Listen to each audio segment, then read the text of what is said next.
perché io sto male, continuo a peggiorare, poi cioè, trovo ingiusto tutto questo, no? Tu stai in ospedale, non puoi chiedere aiuto perché ti ignorano, è normale che poi anche psicologicamente stai male, ho quegli attimi però poi dopo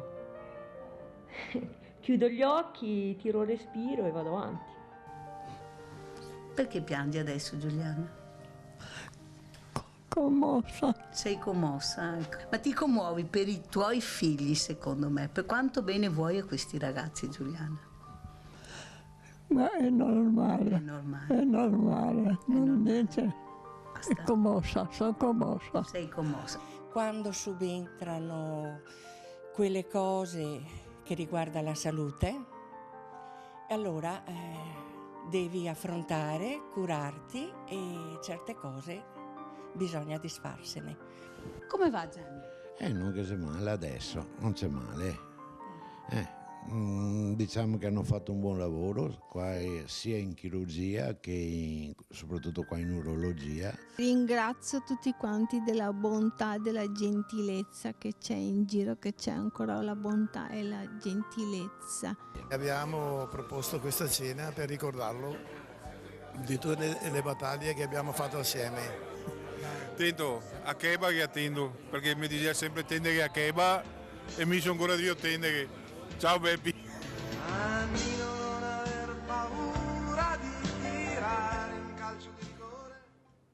Buonasera, buonasera. Buonasera. Io veramente sono emozionata questa sera perché sarà una serata particolare, una serata fatta anche di tanti ricordi, anche i miei, perché è giusto anche ricordare, perché delle volte questi ricordi possono anche schiacciare, ma soprattutto vedete delle situazioni incredibili, le situazioni che sono andate anche bene, perciò noi portiamo a termine, vinciamo le guerre, non le battaglie, riusciamo a vincere anche qualche guerra, ma soprattutto c'è tanta solidarietà. In questa puntata voi vedrete delle cose struggenti, delle cose toccanti, delle cose reali, ma soprattutto vedrete le persone vere che vi parleranno. E adesso io vi presento la mia amata collega, grazie, la mia compagna Mirella. di viaggio. Compagna di viaggio mi piace molto. Ti piace grazie, molto, Mirella. mi fa piacere. Ma allora io presento te, Mirella Tuzzato, la conosciamo tutti quanti, è la nostra passionaria di cui documentiamo tutte le storie che appunto porta anche qui in questo studio e non soltanto, perché sono tante le storie che stai seguendo. Allora ben ritrovati a Veneti Schiacciati, un'altra puntata, un altro lunedì insieme per raccontarvi le storie delle persone in carne ed ossa, le storie delle persone che sono i nostri vicini di casa, i nostri stessi parenti, gli amici, schiacciati da che cosa? Non soltanto da una casa che hanno e che stanno per perdere, ma anche dall'amore, l'amore di due genitori, che hanno un bambino, hanno due figli di cui un bambino che soffre di una malattia molto rara. Genitori che dicono l'amore di un genitore però purtroppo non basta per aiutare nostro figlio. Allora subito allarghiamo, apriamo il sipario e vediamo che c'è qui con noi anche un altro ospite, un artista, perché non abbiamo anticipato come sempre gli ospiti presenti, tra cui anche l'artista musicale, perché quest'anno con questa stagione, voglio dire, abbiamo voluto introdurre la musica. Perché, Mirella? Perché la musica è la colonna sonora di tanti momenti tristi, gioiosi e di tanti ricordi anche. Ma soprattutto la musica fa pensare, poi tiene compagnia, porta un po' di allegria, è cultura, perciò in mezzo alla musica ci sono tutti questi mix di cose che è molto importante che ci sia. E allora diamo subito parole e musica al nostro ospite musicale Hermes Maso, che introduce una delle storie che andremo a raccontare con Diamante di chi è? De Gregori. Prego Hermes.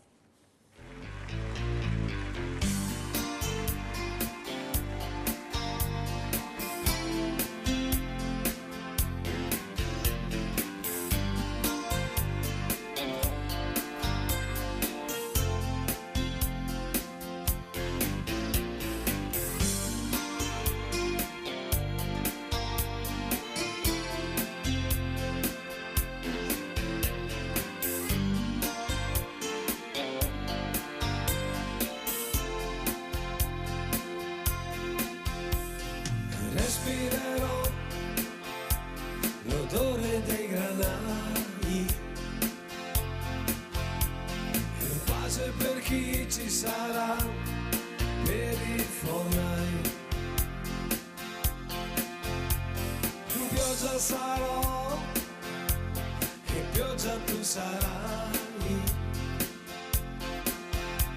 I miei occhi si chiariranno, fioriranno e vai. Impareremo a camminare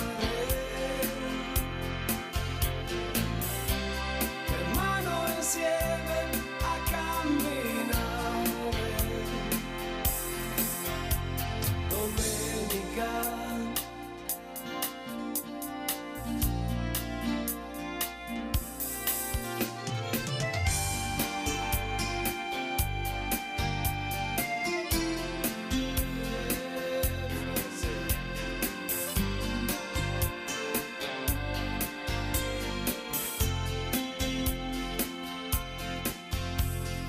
Aspetterò che aprano i binari, più grande ti sembrerò e più grande sarai. Nuove distanze ci riavvicineranno, nell'alto del cielo diamante i nostri occhi vedranno. Passare insieme soldati e spose, ballare piano in controluce, moltiplicare la nostra voce, passare in pace soldati e spose.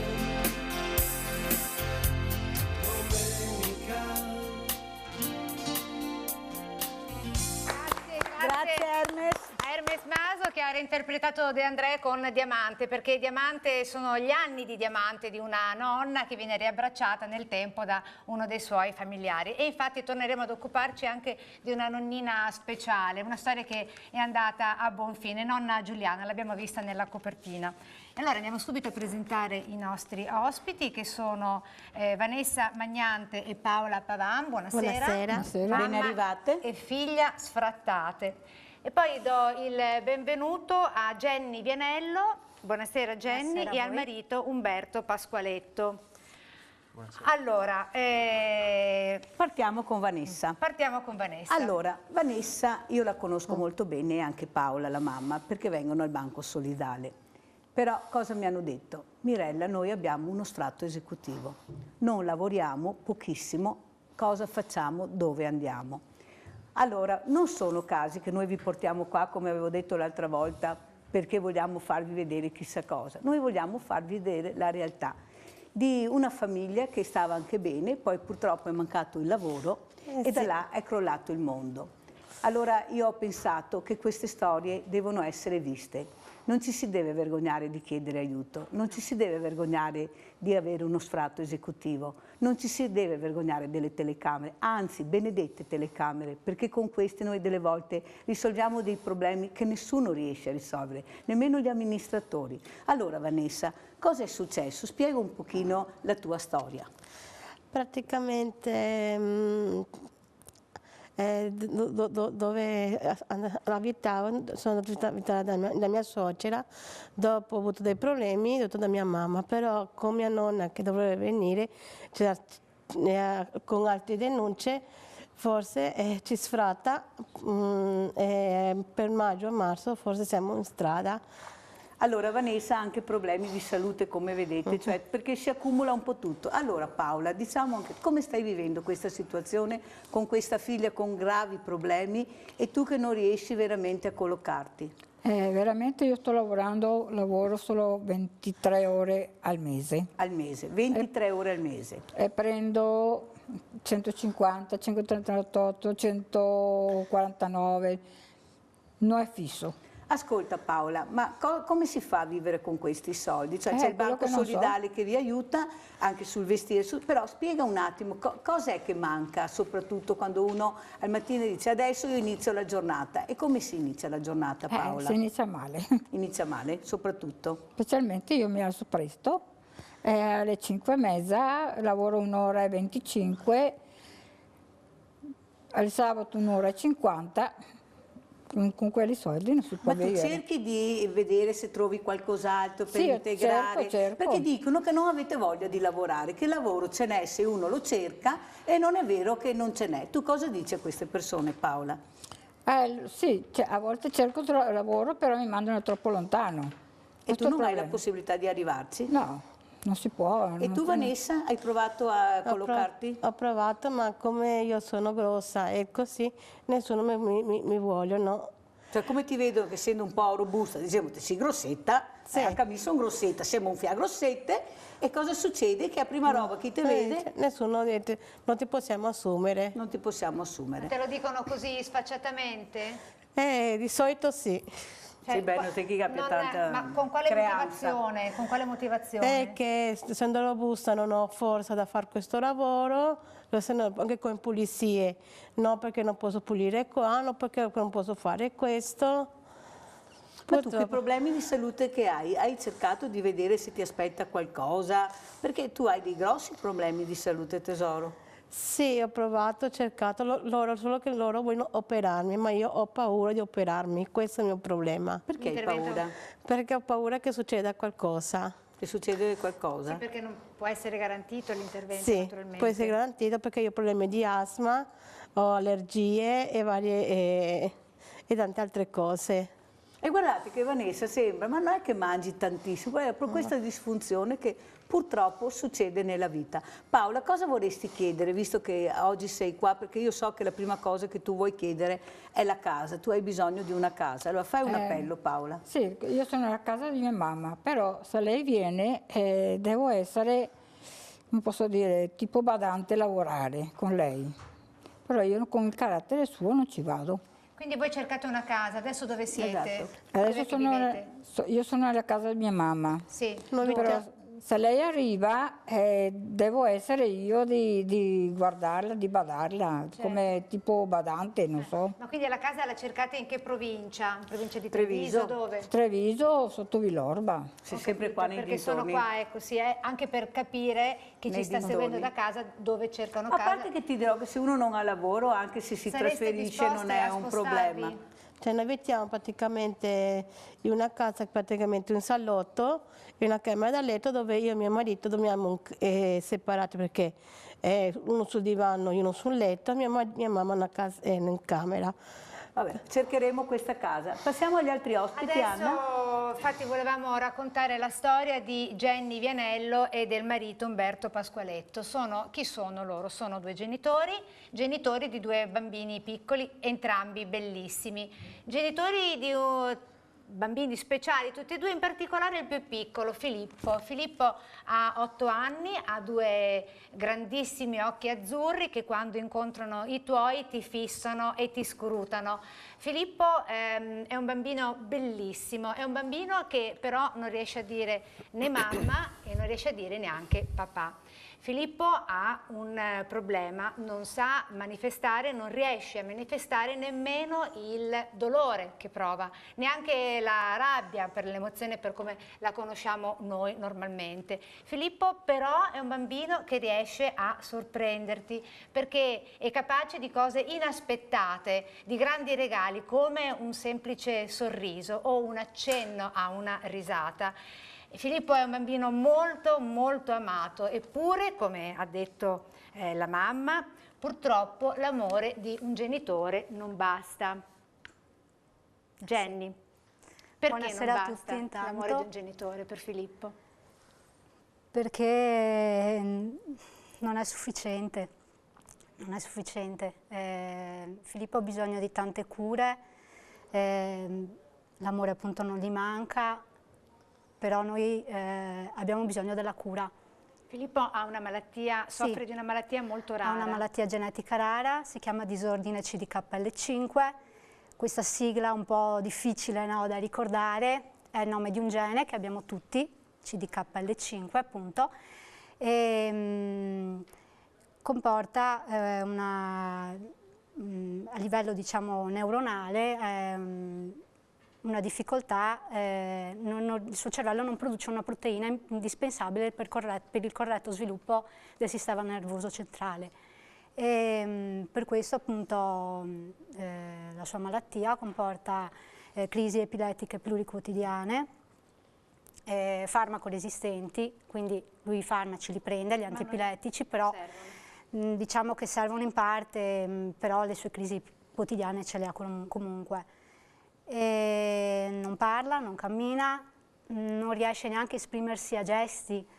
Lui vive a livello emozionale, cioè lui non sa che io sono la mamma, però sa che sono una persona vicina a lui, quindi nei momenti buoni, perché purtroppo questa terribile malattia ha alti e bassi, ha momenti in cui Filippo sta talmente male che è affetto da crisi continue, non riesce a mangiare, fa fatica a dormire, fa fatica a fare tutte le cose della nostra quotidianità, facciamo fatica ad alimentarlo anche.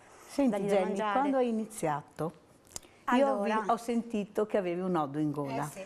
Non riuscivi, come hai nominato il tuo bambino? È il tuo bambino, il nodo, io lo sento perché, cosa vuoi, è anche un po' diciamo il mio lavoro tra virgolette, ma quanta sofferenza c'è per arrivare qui da noi e spiegare cosa vuol dire avere un bambino con una malattia rara, che non sai neanche tu capire cosa sta succedendo. Spiegaci diciamo che è stato un fulmine a ciel sereno, perché Filippo è nato da una gravidanza normale, normalissima, è nato che pesava 4 kg, quindi insomma un bambino bello in salute, tutto bene fino ai primi 4 mesi e mezzo di vita. A 4 mesi e mezzo, come un fulmine a ciel sereno, sono arrivate le prime crisi epilettiche, quindi ricoveri. È stato un ricovero lungo di 2 mesi, prima a Mestre e poi a Padova, e non riuscivamo a capire cosa fosse successo perché sembrava un bambino sano, tutto era andato bene, 22 mesi prima era nata sua sorella, quindi l'esperienza ce l'avevamo di una bambina sana, insomma, quindi la pediatra stessa non vedeva anomalia in questo bambino e quindi ti chiedi cosa è successo, cosa abbiamo fatto noi di sbagliato. Le analisi genetiche risultava tutto negativo, quindi dici cosa è successo? In realtà, quanta voglia di lottare hai, Jenny? Tantissima. Ti vedo, brava. Noi dobbiamo arrivare alla cura per i nostri bambini perché non siamo soli, è una malattia molto rara, siamo pochi casi in Italia. Quanti sono i casi in Italia? Saranno circa 30-40 casi. Sì, riconosciuti più o meno che riusciamo a rintracciare, saremo una quarantina, cinquantina. Quindi pochissimi. Sì, pochissimi. E soprattutto conosciamo anche qualche adulto, ma soprattutto bambini di età pediatrica, diciamo. E proprio per questo, proprio riprendo le parole, no, che non è sufficiente l'amore dei genitori, è proprio per questo che assieme agli altri genitori. Ecco, adesso vediamo Filippo, che diciamo subito una cosa. Filippo abbiamo deciso di mostrarlo perché di mostrare la foto di Filippo perché abbiamo riflettuto anche su questo e ci siamo chiesti se mostrarlo può pregiudicare la sua crescita o può crearle addirittura un danno o un pregiudizio. Visto che il tema è aiutare Filippo e aiutare i bambini che al pari di Filippo soffrono di questa patologia, abbiamo pensato che, d'accordo con i genitori, che sia un gesto Sai positivo. Anna cosa dico? E ti dico, ti faccio i complimenti. Sai perché? E Jenny, vorrei anche il tuo parere. Io sono contraria al divieto di far vedere i bambini, perché poi guardo le sfilate e vedo delle cose oscene, con bambini naturalmente fotografati, visti in tutto e per tutto, e poi io che devo far vedere una sofferenza per aiutare un bambino, guai perché là ci marci. No, ci marciamo, scusa Jenny, chiedevo proprio a Jenny, secondo me ci marciamo sugli altri, non su questi bambini, perché questi noi vogliamo aiutarli e non è un delitto farli vedere come i diversamente abili. Io mi sono battuta per farli vedere, perché non dobbiamo nascondere questi bambini. Sì. Sei d'accordo Jenny? Che assolutamente. Cosa pensi? Dobbiamo, Dillo perché dobbiamo? come mamma. Noi la nostra esperienza, insomma, abbiamo anche una figlia di 10 anni, le abbiamo sempre spiegato tutto. Noi non dobbiamo nasconderci, una volta si nascondevano i disabili, esatto, brava. adesso no, cioè, nella società odierna dove il disabile deve essere incluso, dove insomma... E purtroppo la lotta è quotidiana. È quotidiana, guarda. È quotidiana. È quotidiana. Sì, infatti abbiamo introdotto un argomento che è un argomento speciale, un argomento particolare a tutela dei minori e a tutela anche di chi ha problemi di salute, disabili e minori che siano. C'è una carta a tutela dei bambini. La Carta di Treviso. Che è la Carta di Treviso, che è una legge che è diventata legge di fatto per tutelare appunto i minori, non solo un principio deontologico per i giornalisti. In virtù di questo principio deontologico, che poi di fatto è diventato una legge, non possono essere mostrati né i minori né i disabili, perché mostrarli sarebbe pregiudizievole per loro. Ma il tema è: nel momento in cui questo bambino non ha compiuto alcun tipo di delitto e invece soffre di una patologia, rarissima patologia per la quale addirittura non sembra esserci al momento una cura e adesso sentiremo anche dalla voce dei genitori, non viene neanche riconosciuta questa malattia a livello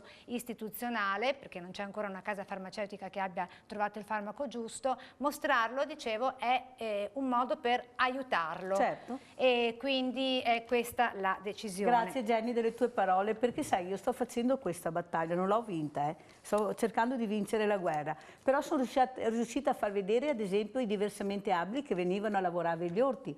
Mi sono scontrata con dei muri pazzeschi, perché guai, ma ho detto, ma questi sono bellissimi, ma perché li nascondete? Ma mi arrabbio talmente tanto che poi forse con la mia arrabbiatura, sai, delle volte riesco ad aprire sti portoni, bisogna perché sono belli aprire dei bambini. varchi. Certo. Sì, bisogna aprire dei varchi, è vero, anche perché dicevamo, è vero che non è riconosciuta a livello istituzionale questa malattia? Sì, sì, è vero, non è riconosciuta. Noi siamo tutelati comunque in un certo qual modo, ma siamo sotto un'altra malattia, non la nostra. E qual è? Siamo sotto la sindrome di Rett, che è un po' più ampia. Diciamo che la nostra malattia, CDKL5, è una variante, veniva considerata una variante di questa sindrome. Ad oggi, in realtà, gli studi dimostrano che è un'altra malattia, però il processo di riconoscimento della malattia rara non c'è ancora.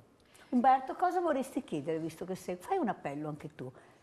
Visto che fra poco andiamo anche a votare, facciamo degli appelli, vediamo, dai. L'appello che ci viene, diciamo, è un aiuto, nel senso che noi assieme agli altri genitori non volevamo aspettare che succedesse qualcosa, ma abbiamo cercato di far succedere qualcosa. Quindi assieme ad altre 4 famiglie abbiamo creato l'associazione, la nostra associazione, che si chiama CDKL5 Insieme Verso la Cura. Abbiamo adesso, che è anche periodo siamo sotto Pasqua, faremo le uova di Pasqua, abbiamo attivo il servizio del 5 per 1000, quindi chi vuole aiutarci ci sono le possibilità. Abbiamo il nostro sito che è www.cdkl5insiemeversolacura.it. Cos'è questa foto, Umberto? Siete tutti vestiti con una maglietta gialla di corsa con i passeggini? Sì. Questa è la meraviglia della nostra storia, nel senso che il percorso che stiamo facendo ci mette sempre a contatto con delle persone meravigliose, nel senso che il futuro è veramente nella bontà delle persone. Esatto. E quindi assieme degli amici, noi abitiamo a Marghera, assieme degli amici di Marghera organizziamo ogni anno una corsa a favore della nostra associazione. Quest'anno sarà il 1° settembre nella parrocchia di San Pio X a Marghera, appunto, e sarà la 5ª edizione. E ogni anno siamo partiti quasi come un gioco. Il primo anno c'erano 600 persone, quest'anno siamo arrivati a 1000. Ed è una corsa aperta a tutti. Il nostro slogan è: la corsa non è uno sport individuale. E alla nostra corsa possono partecipare runners, possono partecipare bambini, ma soprattutto noi vogliamo i disabili, con le carrozzine, a piedi, che spingano, che corrano, che camminano. Umberto, queste foto fanno vedere quanta solidarietà c'è, perché sembra che non ci sia solidarietà, guardando quello che fanno vedere. Perché fanno vedere così poco la solidarietà? Perché la solidarietà non fa scoop. La solidarietà non fa prendere tanti voti. E io mi sono battuta, tu non hai idea, voi non avete idea quanto, perché io so che c'è tanta, ma tanta gente solidale. Guardate anche il nostro banco solidale, i contributi che arrivano continuamente da queste persone che danno. Certo che però non vogliono essere fregati, perché sono già stati fregati abbastanza e qua bisogna darne atto, perché la trasparenza dovrebbe essere una cosa che distingue tutte le associazioni. Invece abbiamo visto anche con gli SMS cosa succede. La gente dice basta, non ne posso più, perché quanta solidarietà vedete voi genitori? Tu Jenny, quanta solidarietà vedi? Umberto? Beh, noi tantissima. Con l'inizio dell'attività della nostra associazione siamo riusciti a finanziare un progetto di ricerca ed è una grande soddisfazione, non solo uno, più di uno. Abbiamo finanziato borse di studio per dei ricercatori, per delle ricercatrici che studiano la malattia dei nostri figli, fino ad arrivare fino ad arrivare alle case farmaceutiche. Abbiamo organizzato un convegno a giugno, sempre grazie alla solidarietà delle persone, dove seduti al tavolo c'erano genitori di tutta Europa e non solo. Scusa, Jenny, tu ti stai commuovendo. Pensando a queste cose, ti manca perfino, perché io lo so, ti vedo. Cioè, ma tu che vivi, ecco, guarda, è bellissimo questo tuo sguardo, te lo giuro, sai Jenny, ma dimmi la verità. Perché si fa così fatica a far capire la sofferenza? Perché alla gente non gli interessa. Brava. No, la gente, qualcuno? Sì, a qualcuno, alla maggior parte della gente. Qualcuno, la gente guarda i propri interessi, la propria sofferenza, non va oltre. Però, vabbè, insomma, la quotidianità è difficile e io che poi sono una persona che ha bisogno di parlare, di sfogarsi con la gente, proprio per buttare fuori. E pochissime sono le persone che ti ascoltano. Per cui, insomma, vabbè. Però dalla corsa che io ho visto, come diceva tuo marito, è stata un'emozione grande, la prima grande perché la gente ha risposto. Vedere tutte queste magliette gialle che correvano per i nostri bambini, ci è scoppiato il cuore. E allora veramente. vedi che ti contraddici, perché prima hai detto non mi ascoltano, lo so. invece no, hai visto senso gente che da una parte, che ti ha ascoltato. Beh, allora, paradossalmente dalle persone comuni abbiamo un ritorno esagerato, dai servizi. È quello. Si scantina un po'. Ecco, e a proposito di servizi, stiamo parlando di corsa, di chi vuole farcela a tutti i costi, di chi non molla mai. Mi raccomando, non mollate mai. Lei anche in Verde Speranza, stasera l'avete vista, Verde Speranza? Sì. Verde porta e non bene. perché l'erba del vicino sia sempre la più verde, anzi. La speranza è sempre più verde. Esatto, brava Mirella. E a proposito di chi continua la sua battaglia e continua a correre anche se purtroppo da un letto d'ospedale all'altro, è la ex maratoneta azzurra Vincenza Sicari. Per un po' non abbiamo più parlato, speravamo che fosse addivenuta ad una conclusione positiva, invece purtroppo ancora non è così. L'abbiamo reincontrata da Verona in quel di Padova l'altro giorno, la settimana scorsa, in quel di venerdì scorso. Vediamo. Siamo tornati, ci incontriamo sempre adesso a Padova. Adesso sei ricoverata qui a Padova, ti hanno fatto una diagnosi, da quanto tempo sei qua? Sono stata trasferita venerdì scorso sempre tramite un provvedimento giudiziario del Tribunale di Velletri. Mi hanno trasferito da Verona proprio perché a Verona ci sono delle indagini in corso per il loro operato e mi hanno trasferito qui per effettuare tutti gli accertamenti per scoprire la malattia neurologica. E niente, nessuna diagnosi, anzi il primario ritiene che io non debba fare nessun esame perché ne ho fatti troppi e quindi lui non ha nessuna intenzione di fare gli accertamenti anche se ordinato dal giudice. Hai fatto troppi esami quando li hai fatti? Se hai detto che non hai fatto nessun esame da quando sei qua? No, io da quando sono qua non ho fatto niente, ho fatto il primo prelievo ieri, il primo prelievo, poi il prelievo di routine e basta. Caso unico in Italia, storia ingarbugliata, questa di Vincenza Sicari, 38 anni, ex maratoneta azzurra in forza all'esercito. Da 4 anni paralizzata dagli arti inferiori fino al busto, senza saperne il motivo. Vincenza, per curarsi in questi anni, ha cambiato ben 33 ospedali, perché fino ad ora nessuno ha individuato la causa della sua malattia. Una vera corrida, storia di tante verità sconosciute e forse scomode. La prima, Vincenza, ritenuta psichiatrica da alcuni medici, è stata invece definita sana di mente e capace di intendere dai periti medici specialisti della Procura di Roma, che hanno smontato la tesi che fosse malata immaginaria. Lei soffre, hanno detto, di una malattia degenerativa, ma non si sa quale. La seconda verità racconta che gli esami fatti fino ad ora non sono sufficienti o peggio, già si vedeva la malattia e non è stata detta, ipotesi per la quale crollerebbero come un castello di sabbia tante teste. Nel frattempo si è anche scoperto che Vincenza ha pure un tumore al sangue. Il giudice ha indicato di ripetere tutti gli esami e andare avanti finché non scopro la mia malattia. A parte questa cosa ematologica, questo inizio di tumore che già si vedeva a Verona ma per la quale non mi hanno curato, niente. Quindi a parere suo io dovrei andare a casa, secondo lo scienziato, andare a casa e aspettare di morire. L'appello a tutti quelli che la conoscono e la stanno ascoltando, un urlo di dolore e di disperazione. Salvatemi, dice. E come si sente nella registrazione, io gli dico quindi cosa dovrei fare secondo lei, andare a casa e aspettare la fine, e lui... Sì, secondo la sua scienza, noi paghiamo i medici per questo, no? Quindi, niente. E quindi adesso quali le alternative? Restare qui ad aspettare che forse venga fatta una diagnosi? No, assolutamente no. Chiederemo un nuovo trasferimento.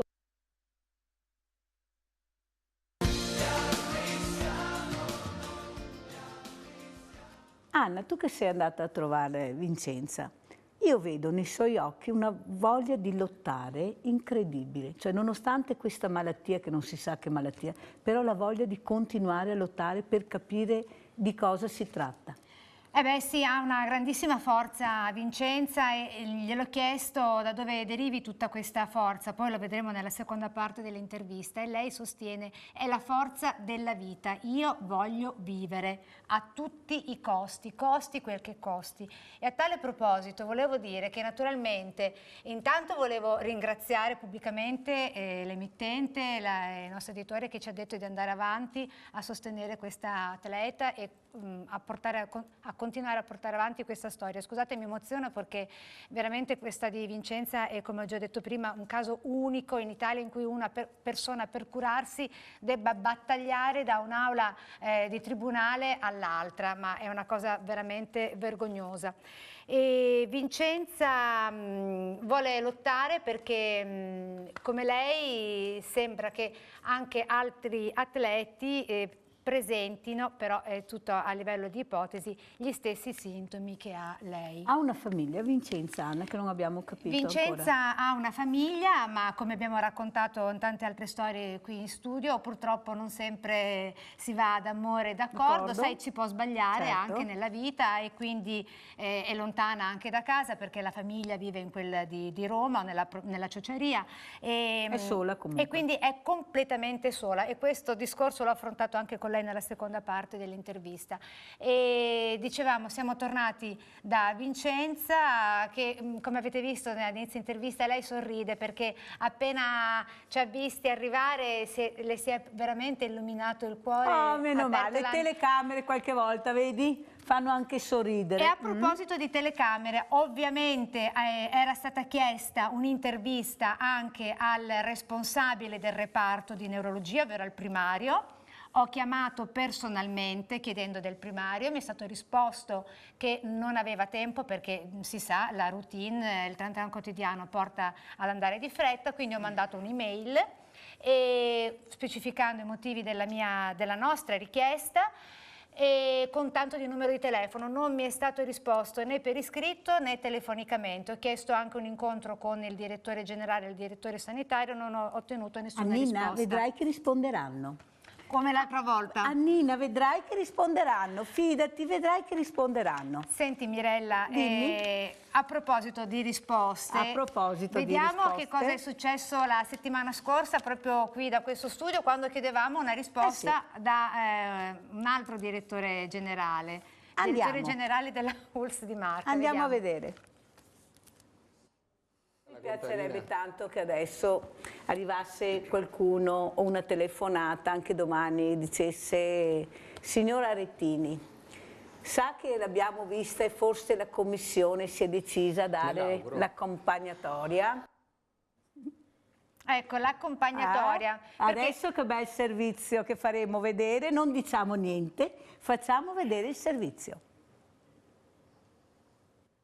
Ciao grande famiglia di Veneti Schiacciati, oggi siamo a Treviso e stiamo per andare a portare questo bellissimo mazzo di fiori da una nonna.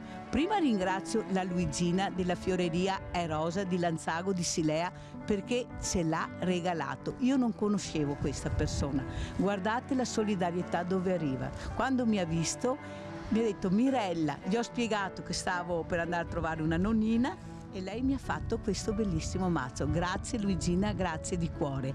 E guardate chi sta arrivando. Ciao! Ciao Mirella. Ciao Giancarlo! 3 baci. 3 numero. Giancarlo, c'è una lacrima che sta scendendo dai tuoi occhi. C'ho gli occhiali che nascondono, non ho parole, non ho parole. Spiega cos'è successo. Io ho 2 famiglie, la famiglia mia e la famiglia del gruppo Rete Veneta Antena 3. Grazie, grazie, grazie. Dopo voi spiegherete. Miracolo, dopo 2 giorni è arrivata la telefonata che tutti aspettavano, quindi grazie a voi e grazie comunque a chi si è mosso nell'ASL, chiunque sia, fa onore all'ASL. Mi hai detto una cosa importante, mi hai detto Mirella, sono venuto in trasmissione, mattino successivo hanno chiamato, hanno detto che avevano visto la trasmissione. Esatto. E cos'è? È uscita subito la dottoressa? Eh sì, ieri mattina alle 9:30 era già qua, molto gentile, ha fatto quello che doveva fare e è rimasta senza parole. Grazie. Tanto, poi aspetta che c'è la torta anche. E c'è anche la torta, bisogna festeggiare la nonnina. Andiamo. Permesso. Ciao Giuliana. Ciao cara. Cara, cara. Guarda Giuliana cosa ti ho portato. Grazie. Guarda, questi sono per te da parte della grande famiglia dei Veneti Schiacciati, sai? Sono bellissimi. Cosa mi racconti? Ti ho sentito bella e energica con la... Dai, rifammi la poesia che mi piace da morire. Dai, vai. Ho compiuto 90 anni senza imbrogli, senza inganni. Or che sono così vecchietta, non so più cosa mi aspetta. Quando hai sentito questa bella notizia che è uscita la dottoressa dell'ULSS e che finalmente ti ha visitata per capire a che punto è questa accompagnatoria ed arte, cosa hai provato? Piacere. Piacere, finalmente hai detto. Piacere. No, capisco che tutti possono avere delle interferenze, delle cose, no? Esatto. Ma tu sei stata brava perché secondo me hai fatto capire che più di così cosa potevi far vedere. Niente. Niente, è vero? Niente. E a questi tuoi figli cosa vuoi dire? Quanto bravi sono i tuoi figli? Più che ne hai 2 figli. 2. Sono bravi? Sono bravi. Bravi ragazzi, vero? Che ti stanno molto vicino anche. Perché piangi adesso, Giuliana? Commossa. Sei commossa, ecco. Ma ti commuovi per i tuoi figli, secondo me. Per quanto bene vuoi a questi ragazzi, Giuliana? Ma è normale. È normale. Non niente. Basta. È commossa, sono commossa. Sei commossa, ecco. Basta vedere di fianco. Qui di fianco all'occhio si vede subito. Ascolta, vedete quanto poco ci vuole per i nostri anziani, basta un mazzo di fiori, una piccola torta e loro veramente sono felici e si commuovono per questi 2 regalini. Pensate voi chi sono questi nostri anziani. Grazie di esistere a loro, se non ci fossero loro cosa faremmo noi? Ciao grande famiglia di Veneti Schiacciati.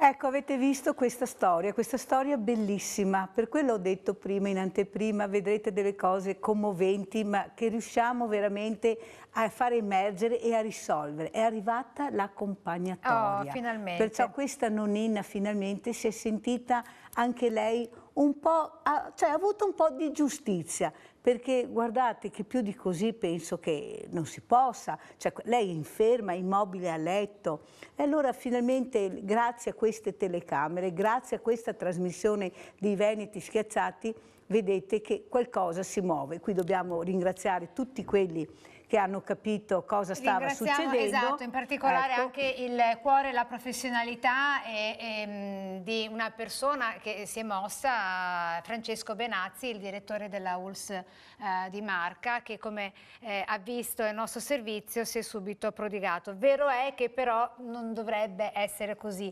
Ho il telefonino in mano perché sentite un po', dopo questo caso che ha fatto da apripista, ne sono arrivati tantissimi segnalati alla nostra redazione, quindi al telefono di redazione. Qui ci scrive in particolare, ne leggo uno tra tutti dei messaggi arrivati: aspettabile redazione, ho sentito la notizia della signora che aspetta l'accompagnatore da mesi. Con la presente posso documentare che sono ancora in attesa di tale contributo da 25 mesi, quindi da più di 2 anni. Più di 2 anni. Mia madre di 95 anni è morta dopo 8 mesi dalla richiesta. Era ricoverata in una struttura, io ho pagato e sto ancora aspettando i 7 mesi di accompagnatoria che mi spettano. Distinti saluti, poi sì, è un residente del comune di Silea e si chiama Lino. Allora Lino, guarda, noi non sappiamo se riusciamo a risolvere tutti i casi, perché non è che abbiamo le bacchette magiche, però io dico sempre che bisogna uscire allo scoperto, bisogna far vedere quello che si soffre, bisogna far vedere le situazioni drammatiche con cui convivono tante famiglie, e qualcosina si muove. Certo che se stai chiuso in casa e ti barrichi e brontoli solo con te stesso e col mondo intero non succede niente. Vieni fuori, esci, vieni fuori, fatti vedere. Vedrai che qualcosa succederà. Abbi il coraggio. Anche perché comunque è da dire che non tutti riescono a parlare davanti alle telecamere, perché non tutti sono disinvolti e ce la fanno, però è anche vero che ci sono persone a loro vicine che possono dare una mano. Quindi il messaggio che hai dato è molto bello, perché è quello di affidarsi comunque a qualcuno. Così uscire allo scoperto. Come noi continuiamo a documentare qui a Certo. Rete Veneta nel corso della trasmissione.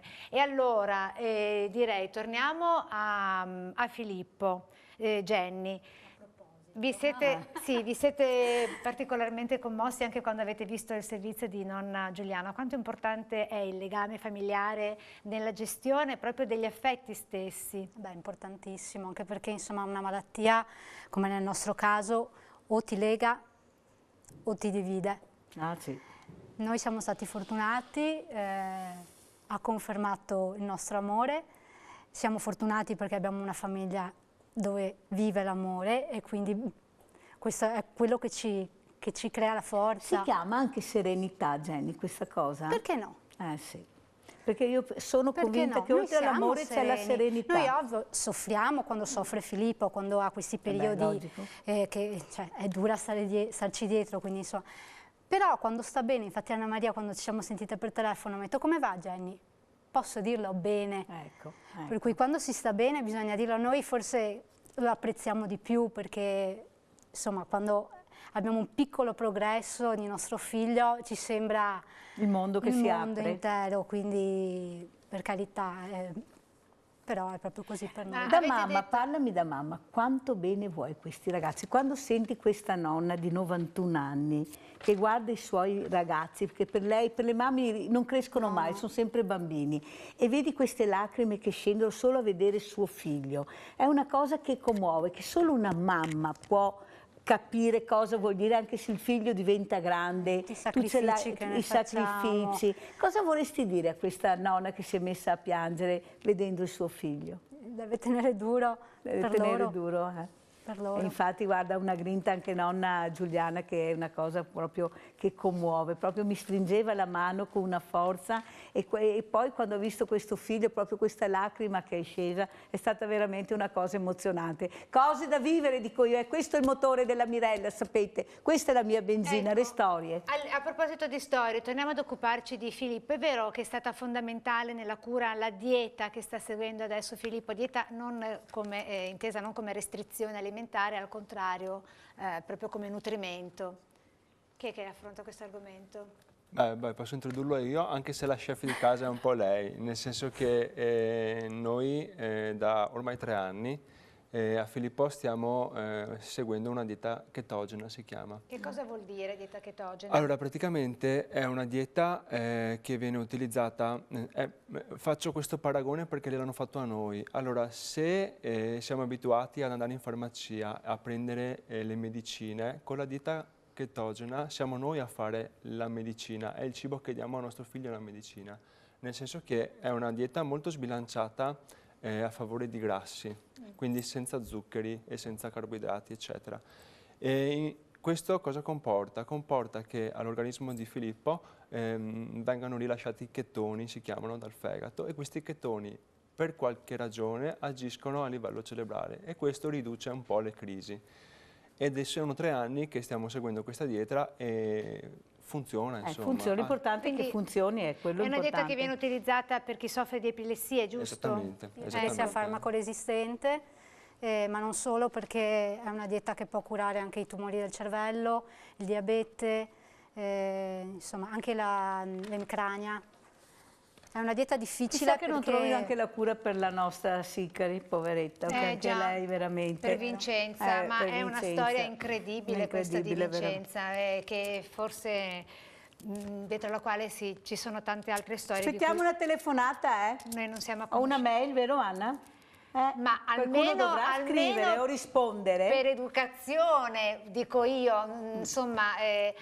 Tra l'altro lei è ricoverata all'azienda ospedaliera che è sotto l'egida dell'università, che non avrebbe nulla a che fare, mi è stato riferito così anche dal Tribunale del Malato che ho contattato nel frattempo, dall'avvocato del Tribunale del Malato, non avrebbe nulla a che fare con la ULSS di Padova. Quindi sembra siano 2 parrocchie, 2 famiglie distinte. Io ho chiamato sia da una parte che dall'altra ottenendo questa risposta. Dalla ULSS mi hanno detto che non era competenza loro, mi hanno detto che era competenza dell'azienda ospedaliera universitaria, che però non ci ha fornito nessuna spiegazione. Mi è stato anche detto che se loro devono parlare parleranno con altri, perché non fanno talk show televisivi, ma sono lì solo per curare il malato. E allora se siete lì per curare il malato, magari possono contattarci per dirci, senza entrare nel merito della privacy che va rispettato, ovviamente possono dirci quali sono i protocolli sanitari cui si devono attenere. Dico io, ecco. È lei che lo chiede, non siamo mica noi. È lei che è Vincenza che dice: io voglio sapere di cosa soffro, la mia malattia, che mi dicano qualcosa. Mi sembra che non siamo noi facciamo solo vedere quello che vuole Vincenza o no. Esatto, adesso vediamo invece la Manuela Bordignon che cosa ci ha detto. Eccola qua la Manuela. Ciao. Ciao Manuela. Un bacino. Ti do un bacino? Ecco qua, lei vuole sempre il bacino quando arriva. Ciao. Ciao, allora vieni che c'è una sorpresa per te. Eccoci qua. Allora Manuela, è arrivato questo per te, da dei signori che troverai tutto scritto nella lettera. Ecco, questa è riservata per te, è sigillata come l'hanno portata loro e faccio vedere che te la consegno perché è giusto far vedere che queste cose vengono anche recapitate come vogliono queste persone. Cosa vuoi dire Manuela? Che ringrazio tutti quanti della bontà, della gentilezza che c'è in giro, che c'è ancora la bontà e la gentilezza e la generosità delle persone per i più deboli sempre. Grazie a tutti quanti. Un bacio a tutti quanti. Cosa vuol dire ricevere questi doni, Manuela, per una persona che ha avuto delle grosse difficoltà ma che piano piano si sta riprendendo e bene? C'è la spinta per superare gli ostacoli che a volte ti sembrano insormontabili, perché c'è la salute e i problemi economici, quindi fai fatica a concentrarti sulla salute, di dire dai, forza, dai, e poi invece dice mamma mia quanti problemi, allora invece dai su, dai. Cioè devi darti la spinta e io me la devo dare sempre, e la Mirella e tutti i suoi collaboratori sono bravi, perché sono delle brave persone che ti danno fiducia nella vita, che ci deve essere così. E noi diciamo grazie a queste persone, ma soprattutto grazie a te, perché ti stai riprendendo bene di più. Perciò io so che te la stai mettendo tutta, soprattutto per i tuoi adorati figli. Sì, io amo i miei figli. Anche per te stessa. Per me stessa, io amo i miei figli, mi danno tanta mi stanno vicino, mi aiutano tantissimo. I miei ragazzi sono bravi. Ogni tanto mi sgridano: no mamma questo, no ma però è normale perché non sono ancora autonoma, quindi mi tirano un po' le orecchie, ma va bene così imparo, sto rimparando di nuovo una nuova vita, perché così starò meglio. Ecco, queste sono le persone che voi aiutate. Ciao grande famiglia. Ciao, baci a tutti, a tutto il mondo, che arriva un abbraccio forte di amore, un cuore grande di amore.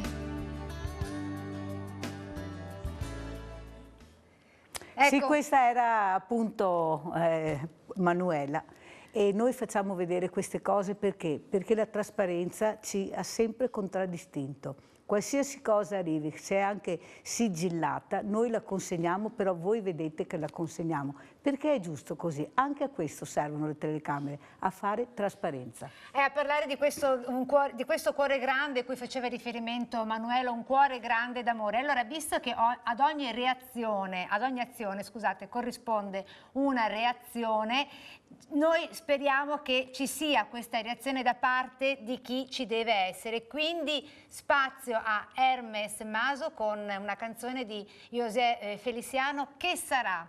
Ci auguriamo che andrà tutto bene.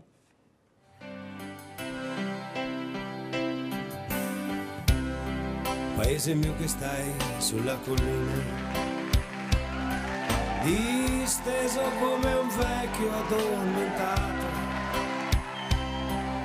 la noia, l'abbandono e niente, solo la malattia.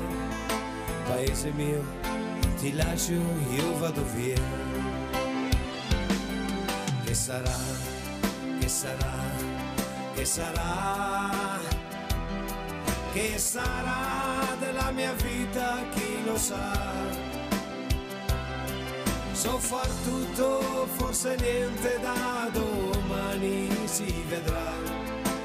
Che sarà, sarà quel che sarà. Gli amici miei son quasi tutti via e gli altri partiranno dopo me. Peccato, perché stavo bene in loro compagnia, ma tutto passa, tutto se ne va. Che sarà, che sarà, che sarà, che sarà della mia vita, chi lo sa. Come porto la chitarra e se la notte piangerò, una nenia di paese suonerò. Amore mio, ti bacio sulla bocca,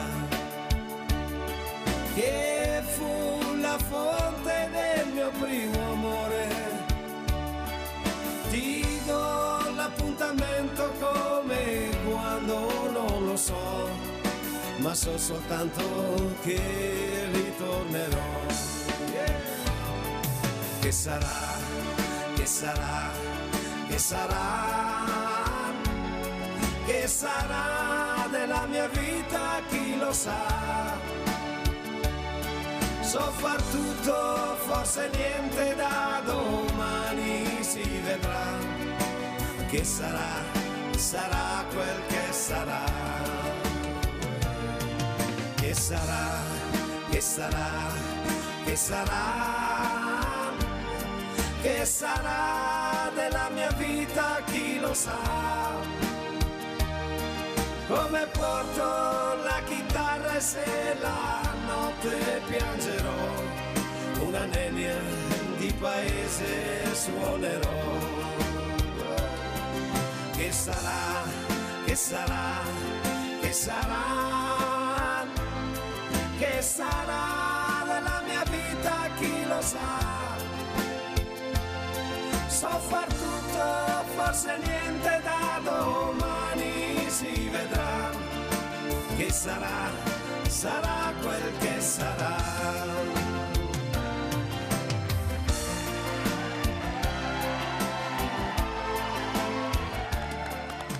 Bravo Hermes, bravo, bellissima canzone.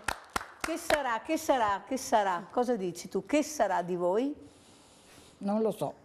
Brava, non lo so, neanche noi, però sai, la speranza, come dice Anna, è sempre l'ultima a morire. Qualcosa succederà, qualcosa troveremo, qualcosa faremo e insieme andremo avanti a combattere queste battaglie, questi sfratti terribili. E a stimolare chi deve dare delle risposte ed è tenuto a darle. Quindi noi ci vediamo tra poco. Ciao, a poco.